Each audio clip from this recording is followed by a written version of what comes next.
Hello friends, welcome you all on your PD education. So friends, as you know that we are basically started the series of 15 questions, and in this video I am going to discuss 15 questions from material science. Okay, तो यहाँ पे जो questions we are going to discuss are very easy. Okay, मैंने divide नहीं किया इनको 15 questions की category में, like easy, moderate and difficult.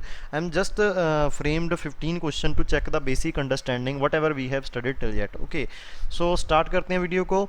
So first is which of the following is a point imperfection. Okay, so what is the meaning of imperfection? Imperfection are nothing but these are defects. Okay, defects I can say.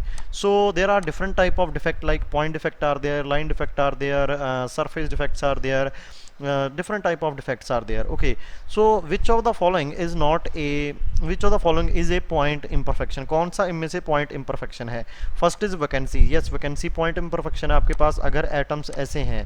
Okay, और यहाँ पे कोई atom आपके पास suppose इस space से miss कर गया and then atom, तो जहाँ से एटम मिस कर गया उसको आप क्या बोल दोगे? वैकेंसी, स्पेस वहाँ पे अवेलेबल है. Okay, and interstitial imperfection. Interstitial का मीनिंग क्या होता है? आपके पास ये भी पॉइंट डिफेक्ट है दैट ये जो एटम्स के बीच में स्पेस अवेलेबल होता है आपके पास, ये एटम्स हैं आपके पास 4 एंड इनके बीच में जो स्पेस अवेलेबल है इसको बोलते हैं इंटरस्टिशियल साइट. एंड अगर इंटरस्टिशियल साइट के ऊपर कोई एटम आता है आपके पास, एटम फॉरेन एटम जैसे कार्बन आता है आयरन के अंदर, तो इसको इंटरस्टिशियल बोल देते हैं. एंड फ्रैंकेल डिफेक्ट है जो आपके पास, ये पॉइंट डिफेक्ट का ही आई कैन से एक सिंपल डिफरेंट कैटेगरी है, I can say special case है. तो ये सभी आपके पास कौन से हैं? Point defect. तो ऑल ऑफ द अबव इसका आंसर हो जाएगा option number D. Now vacancy defects in solid is a sub type of. So vacancy is sub type of defect. Okay, vacancy is type of defect, answer is yes. तो ये कौन सी category का defect है? Point defect है, line defect है, volume imperfection है, surface. तो इसका answer is point imperfection, because अभी हमने देखा भी है. Now substitution of a foreign atom in a site of parent atom in the crystal is known as. So substitution का मीनिंग क्या होता है? आपने क्रिकेट देखा होगा, क्रिकेट में क्या करते हैं? आपके पास डिफरेंट प्लेयर्स हैं. ओके, आपके पास डिफरेंट प्लेयर्स हैं, like these are the players in the team. Okay ना, आपको क्या करना है? ये प्लेयर को इंजरी हो गया, तो जो प्लेयर आपने एक्स्ट्रा रखा है उसको बाहर से आपने इधर रखा एंड इसको आपने बाहर बैठा दिया. ओके, तो अगर कोई फॉरेन एटम यहाँ पे ऑलरेडी जो आपके पास प्रेजेंट हैं उसमें से किसी एक को रिप्लेस कर दे, तो उसको आप क्या बोलते हो? सब्स्टिट्यूट प्लेयर है ये, सब्स्टिट्यूट. तो सिमिलरली अगर कोई फॉरेन एटम रिप्लेस करता है उसको कौन सा डिफेक्ट बोलते हैं? सब्स्टिट्यूशनल इम्प्योरिटी. ओके, सो इसका ऑप्शन नंबर बी करेक्ट हो जाएगा. Now edge dislocation imperfection is a sub type of. So there are different type of dislocation, so edge dislocation is which type of defect? so इसका answer is basically edge dislocation. edge dislocation का meaning क्या होता है आपके पास, उसकी भी बात करेंगे. that type of defect, so here you can see it is a line defect. okay, line defect, इसमें क्या होगा आपके पास? that ये atoms आपके पास present हैं ऐसे,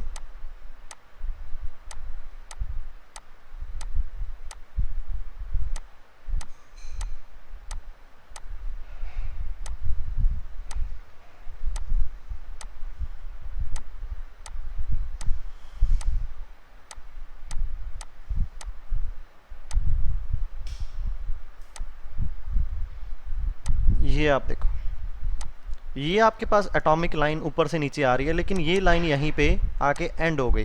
तो इसका मतलब ये आपका पास एज इम्परफेक्शन है. अगर इसको 3D में देखोगे तो पूरा का पूरा प्लेन ये नीचे तक नहीं जाएगा, इसको एज इम्परफेक्शन बोल देते हैं कि अगर एक line of atom is missing.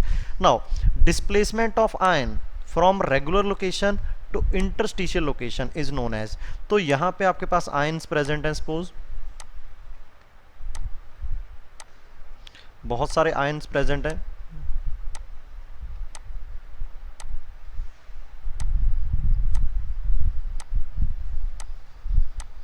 like this is a positive negative positive negative positive negative positive negative positive negative positive negative positive negative and positive. तो ये आयन यहाँ से चला जाएगा आपका इंटरस्टिशियल साइट के ऊपर, तो इसको कौन से टाइप का डिफेक्ट बोलते हैं? तो vacancy answer is no, line defect answer is no. तो इनमें से आपको कोई देखना पड़ेगा कौन सा होता है। तो इसका आंसर क्या हो जाएगा, ऑप्शन नंबर डी, यहाँ पे फ्रैंकेल डिफेक्ट। ओके, तो फ्रैंकेल डिफेक्ट नेम्ड आफ्टर डिस्कवरर, ये आपका नाम है उसका साइंटिस्ट का। Form when atom leaves it's regular position दस क्रिएटिंग ए वैकेंसी, तो जहाँ से एटम जाएगा, अब अगर यहाँ से एटम चला गया तो यहाँ स्पेस खाली हो जाएगा, तो इसको बोल दो कि वैकेंसी डिफेक्ट क्रिएट कर दिया। okay, and become interstitial by positioning itself into nearby interstitial location, usually small ion like a cation undergo this phenomena। तो cation generally ये defect form करते हैं। now when a pair of cation and anion is missing, तो जब pair of cation and anion is missing तो उसको कौन से टाइप का डिफेक्ट बोलते हैं, answer is vacancy no, line imperfection answer is no, Frenkel defect answer is no. तो only option is Schottky defect, ये आपको देख सकते हैं यहाँ पे Schottky defect. Okay, now which of the following is not a zero dimensional defect. Okay, तो zero dimensional defects कौन से होते हैं, जो पॉइंट डिफेक्ट होते हैं आपके उसी को जीरो डायमेंशनल डिफेक्ट बोलते हो आप। तो पॉइंट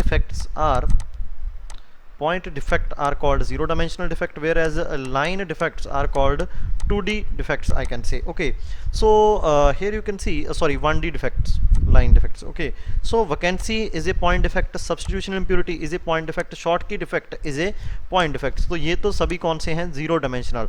तो एक आपके पास बचा, उसी को क्या बोलते हैं आप लोग, non zero dimensional defect. And screw dislocation आपके पास इसका आंसर हो जाएगा। Okay, so screw dislocation is a type of dislocation which thought to be formed when shear stress that applied to produce a distortion in spherical manner. Okay, अब इसका diagram मैंने यहाँ पे थोड़ा मेरे से मिस्टेक होगी, मैंने लगाया नहीं, अदरवाइज आपको पता चल जाता, हमने थ्योरी क्लास में डिस्कस भी किया है। नाउ ट्विन और twinning is category of, twin और ट्विनिंग कौन सी कैटेगरी के डिफेक्ट होते हैं, तो ट्विन और twinning is a two dimensional imperfection, surface imperfection, but the entire twin is category of volume imperfection। okay, so हमने यहाँ पे डिफेक्ट पढ़े थे, जैसे twin boundary is there, twist boundary is there. तो वो जो डिफेक्ट आपके पास होते हैं वो कौन से डिफेक्ट हैं आपके पास, वॉल्यूम डिफेक्ट होते हैं कि ट्विन कर गया, ट्विस्ट कर गया आपका जो पूरा का पूरा क्रिस्टल है। Okay, option number C, which of the following is not a two dimensional defect. Two dimensional defect कौन सा नहीं है इसमें से, तो इसका भी डायरेक्टली आप याद रखो बी, डिसलोकेशन आपका किसको बोलते हैं, लाइन डिफेक्ट को बोलते हैं। Line defect is called dislocation. और ये कौन सा डिफेक्ट होता है, 1D डिफेक्ट होता है। Twin boundary, surface boundary, grain boundary, ये वॉल्यूम डिफेक्ट और सरफेस डिफेक्ट होते हैं, 2D डिफेक्ट होते हैं। Okay, now figure out the odd one of the following. तो ऑड वन आउट आपने देखना है, tilt boundary, twist boundary, stacking fault, ये आपके आई कैन से लाइन डिफेक्ट और सॉरी सरफेस डिफेक्ट और एरिया डिफेक्ट के टाइप्स हैं। ऑन द अदर हैंड ये आपका पॉइंट डिफेक्ट है, तो ये इनमें से ऑड वन आउट हो जाएगा, option number A. Metals are good conductor due to, metals good conductor क्यों होते हैं आपके पास, तो ये हमने पढ़ा है that metals are good conductor due to the presence of electronic cloud. तो वी कैन से लोकलाइज्ड जो इलेक्ट्रॉन्स होते हैं आपके पास, जो लोकल उसके पास इलेक्ट्रॉन है, उसी वजह से ये आपके पास होते हैं ऐसे। The attractive force between metal ion and delocalised electron can be weakened or overcome by high temperature, low temperature, water or none of the above. Answer is high temperature. तो जैसे आप टेम्परेचर को इंक्रीज करते हो, what you do, you supply energy, you are going to supply the energy. And जैसे ही आप उसको एनर्जी देते हो, तो अगर मैं ग्राफ ड्रॉ करूं inter atomic distance and energy के बीच में, तो कुछ ऐसा ग्राफ बनता है। ओके, तो ये आप देखो मिनिमम एनर्जी, जैसे जैसे आप टेम्परेचर दोगे एनर्जी बढ़ती जाएगी, एंड इंटर एटॉमिक डिस्टेंस ये आपका बढ़ता जाएगा, टू एटम्स के बीच में डिस्टेंस ऐसे बढ़ता जाएगा। ओके, तो आपको वही तो करना है, the attractive force between the this and can be weaken. तो जैसे जैसे डिस्टेंस बढ़ेगा अट्रैक्टिव फोर्स कम हो जाएगी, एंड हाई टेम्परेचर से आप इसको कर सकते हो। Neither ion nor electrons are free to move in liquid, metal, ionic solid और गैस। सो इलेक्ट्रॉन किस में नहीं मूव करते, लिक्विड्स में नहीं मूव करते, मेटल्स में नहीं मूव करते, मेटल्स में तो इलेक्ट्रॉन मूव करते हैं, आंसर इसका ये नहीं होगा। आयनिक सॉलिड में भी बाउंड होते हैं electron. Okay, that is bad conductor of electricity, तो उसमें भी ये आपके पास I can say. And gases के अंदर और लिक्विड के अंदर, इसमें से आपको चूज करना है। So neither ion nor electron are free to move. तो फ्री टू मूव किसके अंदर होते हैं आपके पास, अगर आप देखोगे दैट गैसेस के अंदर आपका ये मूव कर सकते हैं फ्रीली। लिक्विड के अंदर basically good connector of electricity नहीं होते, लेकिन अगर उसके आप अंदर ऐसा कुछ डालोगे आयनिक सॉलिड वगैरह, सॉरी जैसे नमक डाल दिया, जैसा कुछ डाल दिया, तब आपके वो गुड कनेक्टर हो जाते हैं। Okay, now metal loose electrons from, इसका मीनिंग ये है लिक्विड मतलब दैट अगर प्योर है, प्योर वाटर की अगर बात करें वो नहीं है good connector. Okay, metal lose electron from their lattice to become, तो जब आप लूज करते हो इलेक्ट्रॉन को, सपोज यहाँ पे एक इलेक्ट्रॉन प्रेजेंट है, एक आई कैन से नेगेटिव चार्ज आयन प्रेजेंट है, तो जब इलेक्ट्रॉन को लूज करेगा तो इसके पास नेगेटिव चार्ज तो बचा नहीं, तो नेट चार्ज इसके ऊपर क्या आ जाएगा, पॉजिटिव। जब पॉजिटिव आ जाएगा इसको क्या बोलते हैं, पॉजिटिव आयन। तो option number A is correct for this. The covalent bond is formed by transfer of electrons between the atoms, sharing of the electrons between the atom, sharing of variable number of electrons by variable number of atoms and none of the above। तो अगर हम लोग बात करें, covalent bond होता है आपके पास और आयोनिक बॉन्ड होता है। ओके, तो ionic bond and covalent bond दोनों में शेयरिंग होगा इलेक्ट्रॉन्स का, लेकिन there is a little bit difference. If I talk about covalent bond and ionic bond, so there is a ionic bond and then there is a covalent bond. Okay, so ionic bond में क्या होता है आपके पास, that electron lose करते हैं आप। Okay, यहाँ पे इलेक्ट्रॉन को लूज करते हैं आप। On the other hand covalent bond में शेयर करते हैं, sharing of the electron. So sharing of the electron is correct answer for this. So friends, I hope आज के ये क्वेश्चंस आपको अच्छे लगे होंगे। एंड ये कैटेगरी ऑफ क्वेश्चन नहीं था, सिंपली हमने जो डिस्कस किया that basically to brush up your concept regarding the defects। okay, because 1 marks question is I can say high probability is there that they can frame 1 mark question from here। so thank you very much friends, and we will meet in the next video।